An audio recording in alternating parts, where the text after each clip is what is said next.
It's Mr. Hutch.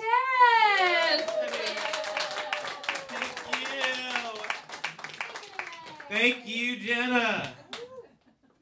How you guys doing? Oh, I'm so tired. I couldn't fall asleep last night. I tried counting sheep and that did not work.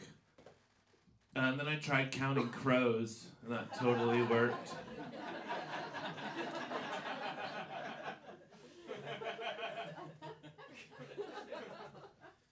It's nice to be back in Jackpot recording studios. I've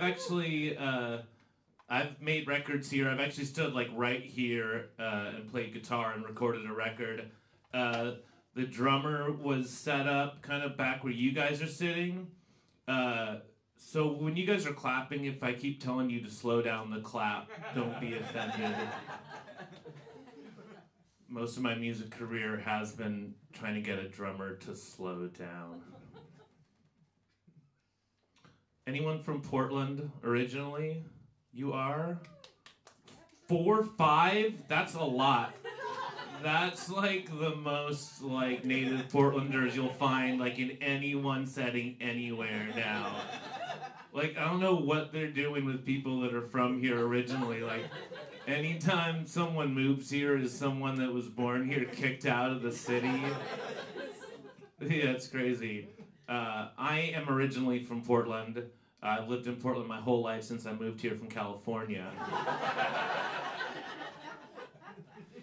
But I've lived in Portland for like 20 years and I've seen Portland change so much. Obviously it's still changing so much. There's construction everywhere.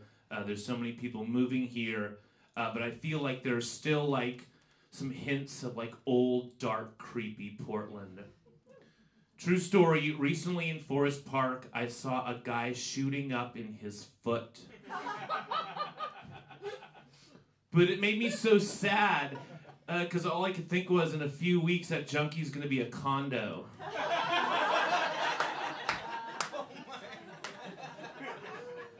That's a true story.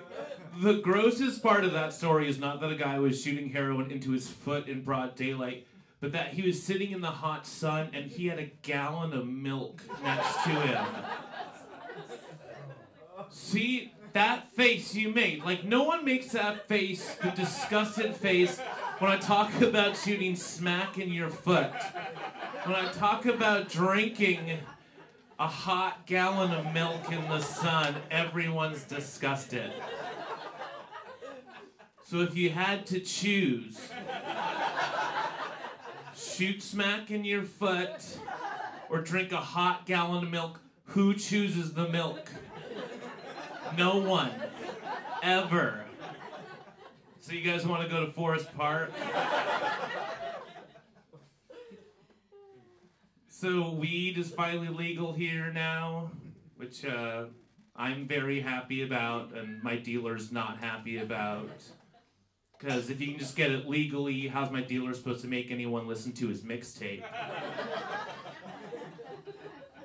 I do like just being able to go to the store and buy weed, but I do miss just going over to some weird guy's house and hanging out for 2 hours arguing about what's the best Wu-Tang solo record. It's a three-way tie, in case you're wondering. It's Jizza, Liquid Swords, first ODB record, and Taylor Swift, 1989.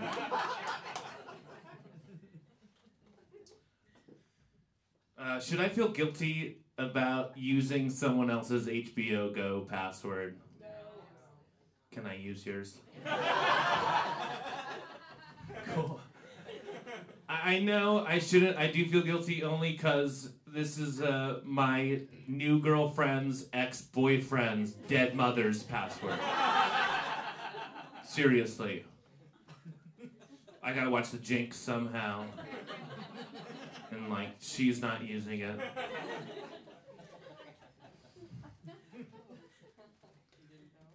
I like to date really nerdy girls. Nerdy girls can be so hot and it's always in like really unexpected ways.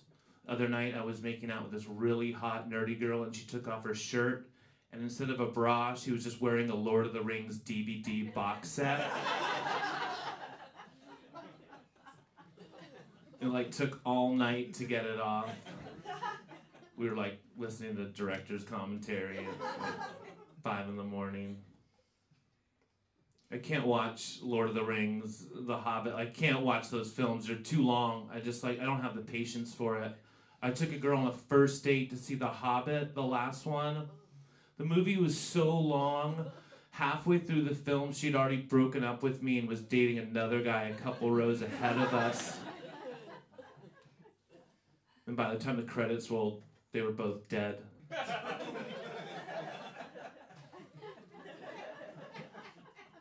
So I kind of liked it.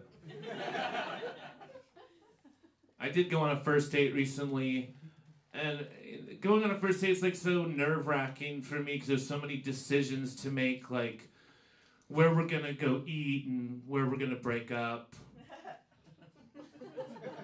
We met in a bar and she was wearing a cross around her neck, and I asked her, "Why do you wear a cross around your neck?" And she said, "To ward off vampires."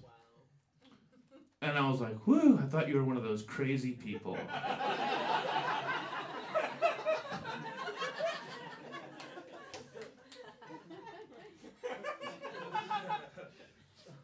Every girl I date has a dog, and they all love their dog very, very much. And I realize if you want a girl to love you, you have to love her dog as much as you love her. And that it's okay to actually love the dog a little bit more than the girl. And that's been okay with girls I've dated too. One girl I dated, I would whisper in her ear, "I'll never love you as much as I love your dog." And then she would just come.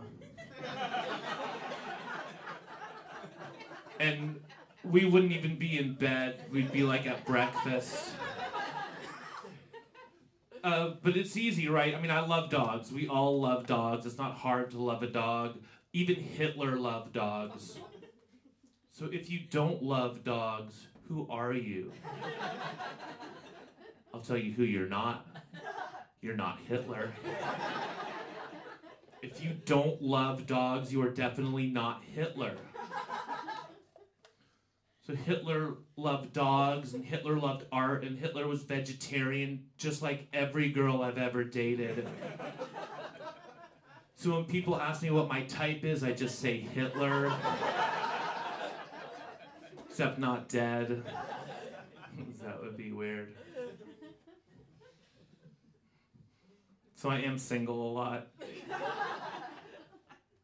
I don't look at porn very much unless I want to masturbate, which is like a couple times a day.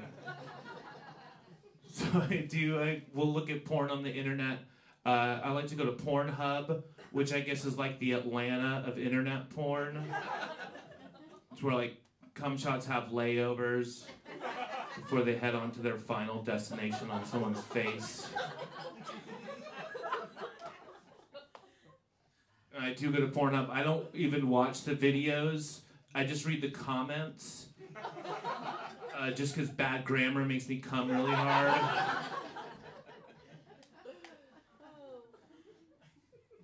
Is it really your birthday? Happy birthday. You're 21. Is that right? I actually just tweeted that sounds like the worst curse in the world, Forever 21. To be, really? You would not want to be forever 21? Well, if you could pick one age to be forever, what would it be? 6? I mean, what's a great age? What age would you go back to? I liked 15 because no one expected you to drive. And now, is your whole life just people expecting you to drive? Is that just every day people just calling you for rides? That's it. That defines like a perfect life for you, a life where no one would ever ask you to drive anywhere. Okay. Is there anything else good about being 15? I would choose 16 because then I could drive. No, you don't want to drive. Okay. All right. Okay. Wait, are you Libra? No. Do you not even know? You're gonna have to move out of the city. If you were born here, then you definitely have to leave. I think I got time for one more thing. So my dad is a musician too. I called him recently and asked him, "Are you working on any new music?" And he said, yeah, I'm working on music for the memorial. And I said, what memorial? And he said, my memorial. His own funeral. This is true. My dad is writing and recording the music for his own funeral. He said it's a fun project for him. Seriously. And I was like, well, that's nice, Dad. That's nice that it's a fun project for you, but you don't get to decide what music we play at your funeral. I do. And it's going to be every record that I loved in high school that you hated. It's just going to be Primus Sailing the Seas of Cheese on repeat for your whole funeral, Dad. All right, that's all for me. Thank you guys very much.